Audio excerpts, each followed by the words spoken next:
Hello everyone and warmly welcome है दोस्तों आप सब लोगों का आईफस के शानदार और बहुत बेहतरीन प्लेटफॉर्म के ऊपर। और हम बातें कर रहे हैं, डिस्कशंस कर रहे हैं ग्यारहवीं के उन बच्चों के साथ जिन्होंने एग्ज़ाम्स को क्वालिफाई ही नहीं बल्कि बहुत ही बेहतरीन रैंक हासिल किया है।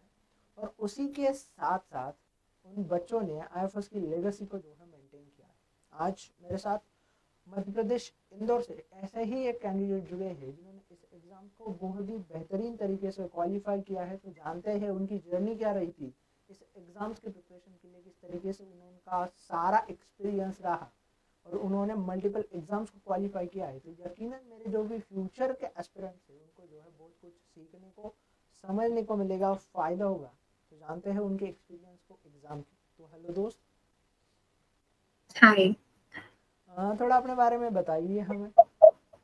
ओके, मेरा नाम खुशी शर्मा है। मैं इंदौर से हूँ। मैंने अपनी बीएससी बैंगलोर से करी हुई है, बायोटेक केमिस्ट्री बॉटनी सब्जेक्ट्स में। एंड ये मेरा one of the last exam था गैट बी। इसके पहले जैम सीयूईटी और कुछ अलग यूनिवर्सिटीज के एग्जाम्स दिए थे मैंने।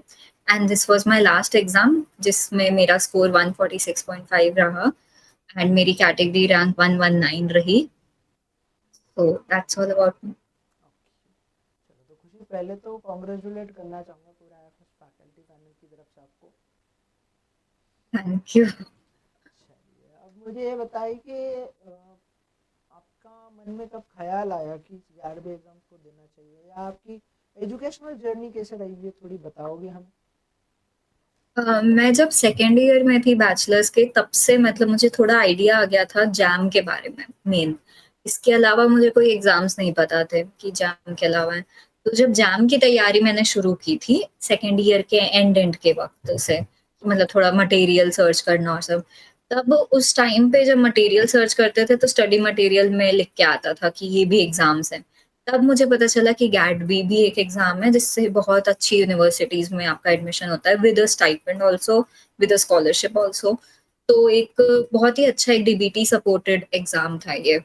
तो इसीलिए मैंने ये वाला भी एग्जाम लिखा था। एंड मेजर रीजन इस एग्जाम के लिए अच्छी तैयारी और इसलिए करी थी मैंने कि ये लास्ट एग्जाम होता है और हमेशा आपके एग्जाम जो कॉलेज एग्जाम्स हैं उसके बाद होता है, तो आपके पास तैयारी करने का थोड़ा एक्स्ट्रा टाइम मिल जाता है।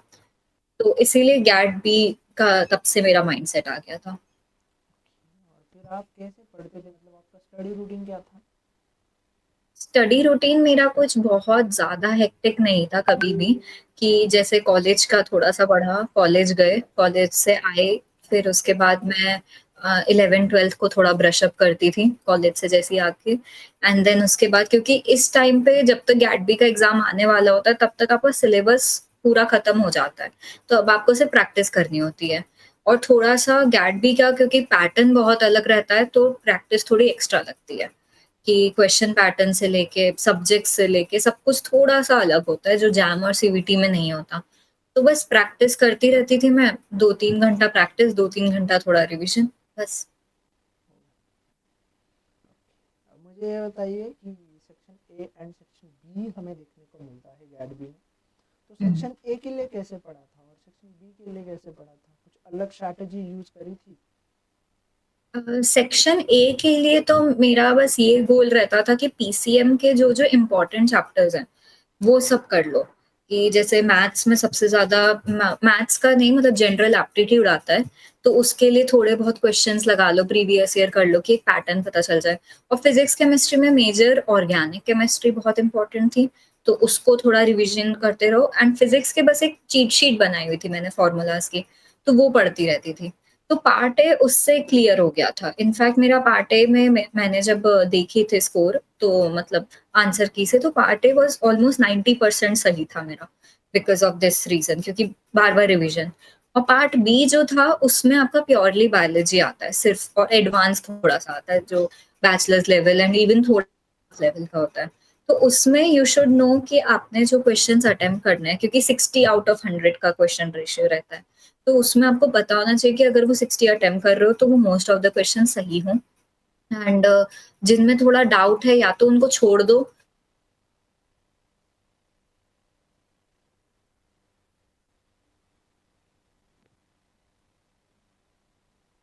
बी जो होता है, अभी ऑडिबल, हाँ। पार्ट बी जो होता है उसमें आपको पता होना चाहिए कि क्वेश्चन कौन से अटेम्प्ट करने हैं, कि जैसे कि आपके पास में टोटल 100 क्वेश्चन होते हैं, उससे से 60 करना होता है। तो अपने परफेक्ट टॉपिक्स कर लो, जैसे मेरे परफेक्ट टॉपिक्स थे बायोकेमिस्ट्री और सेल बायो, और थोड़ा-सा इम्यूनोलॉजी भी अच्छा था। तो ये 3 चैप्टर्स से कोई भी क्वेश्चन आएँगे वो मैं अटेम्प्ट करूँगी और वो सही भी होंगे। इस मेंटालिटी में आपको पढ़ना है। और अगर कोई चैप्टर या सब्जेक्ट आपको ऐसा लगता है नहीं आता, जैसे बहुत लोगों से बायोफिजिक्स नहीं हो पाता, तो वो आप छोड़ भी दो तो चलेगा, क्योंकि आपको वैसे भी 40 क्वेश्चंस छोड़ने हैं। सो एक आध चैप्टर आप छोड़ भी सकते हो, तो उस हिसाब से आपको पढ़ना पड़ता है। अब मुझे ये बताइए कि इंटायर सिलेबस में सबसे पसंदीदा यूनिट कौन सी रही? मेरी इम्यूनोलॉजी रही है सबसे इंटरेस्टिंग। उसके पीछे या behind any reason? Actually immunology इसलिए थी क्योंकि मेरा जो पहला रिव्यू पेपर मैंने पब्लिश किया था अपने कॉलेज टाइम में, वो भी इम्यूनोलॉजी का ही एक पार्ट था। और मतलब पूरा एंटायरली नहीं था, बट पार्ट ऑफ इम्यूनो था। तो उस रीज़न से मुझे उसमें ऑलरेडी जब पढ़ाया भी नहीं था कॉलेज में, तब से इंटरेस्ट आ रहा था। और फिर जब पढ़ाया था तब मतलब मेरे टीचर्स बहुत अच्छे थे, वो बहुत इंटरेस्ट से पढ़ाते थे। तो उस रीज़न से मतलब मुझे बहुत मज़ा आता था उस सब्जेक्ट में। और मुझे ये बताइए कि सबसे दिक्कत किस यूनिट से रही है फिर आपको? सबसे दिक्कत मुझे जैसे जो बायो इंजीनियरिंग था वो मैंने छोड़ा था गैडबी में, क्योंकि वो ना तो मैंने कभी पढ़ा था, तो इसीलिए मे बी मुझे कभी समझ उतना क्लियरली नहीं आया। मैंने ट्राई किया था बट उसके मतलब बस नहीं हो पाता था, क्योंकि लास्ट के सिर्फ 4-5 दिन थे मेरे पास और उसमें एक नया पूरा सब्जेक्ट वापस पढ़ना इस नहीं हो पाता। इसीलिए उसमें थोड़ी प्रॉब्लम आती थी मुझे। और मुझे ये बताइए कि जो भी एग्जाम हॉल में 100 में 60 सवाल कैसे ढूंढे थे, मतलब क्या अप्रोच रही थी 60 सवाल ढूंढने की? सबसे पहले तो स्टार्ट करो मैं जैसे पार्ट बी से स्टार्ट करती थी हमेशा। तो पार्ट बी से स्टार्ट किया एंड जितने टोटल 100 में से ऑलमोस्ट 20 क्वेश्चंस तो ऐसे होते हैं जो मतलब आप आँखें बंद करके कर दोगे, बहुत ईज़ी आते हैं। तो वो 20 तो कर ही दो। उसके बाद में स्टार्ट रिव्यूइंग द क्वेश्चन, एक मार्क फॉर रिव्यू का ऑप्शन होता है, जिनमें आपको लगता है कि हाँ, आता है बट थोड़ा-सा ऐसा इट्सी-बिट्सी कि शायद आता हो, शायद नहीं। उनमें से फिर बाकी 30 अप्रोच करो। जब आप 50 क्वेश्चंस कर लोगे, तब बाकी जो 10 बचेंगे, वो अगर आपको कुछ क्वेश्चन कभी-कभी कनेक्टेड हो जाते हैं, हिंट मिल जाती है आपको बाकी क्वेश्चन से, तो उसके थ्रू या तो कर दो या फिर अगर थोड़ा-सा टाइम बचा है, तब वो अटेम्प्ट कर लो। क्योंकि पूरे एंटायर 60 अगर आपको आ रहे हैं तब तो बहुत अच्छी बात है, बट अगर नहीं आ रहे तो थोड़ा नेगेटिव मार्किंग भी देखनी पड़ती है। और मुझे ये बताइए कि जो भी फ्यूचर के एस्पिरेंट्स हैं, आने वाले बच्चे हैं आपके जूनियर से, तो उनके लिए क्या सलाह देना चाहोगे? अम, उनके लिए गैट भी जैसा एग्जाम जो है उसमें प्रीवियस ईयर के क्वेश्चंस बहुत इंपॉर्टेंट होते हैं, क्योंकि सिलेबस बहुत वास्ट होता है, तो आप हर टॉपिक को इक्वल इम्पोर्टेंस में नहीं पढ़ पाते हो। तो प्रीवियस ईयर के क्वेश्चन पेपर्स देखो, एनालाइज करो एंड देन उनको देखो कि वो कैसे मतलब पढ़ा रहे हैं, किस सब्जेक्ट से सबसे ज़्यादा टॉपिक से क्वेश्चन आए, उन सबको एनालिसिस अच्छे से करो। और आपको बहुत सारी शुभकामनाएं थोड़े आपके फैमिली की तरफ से, and thank you so much for sharing your experience and your journey with us. Thank you.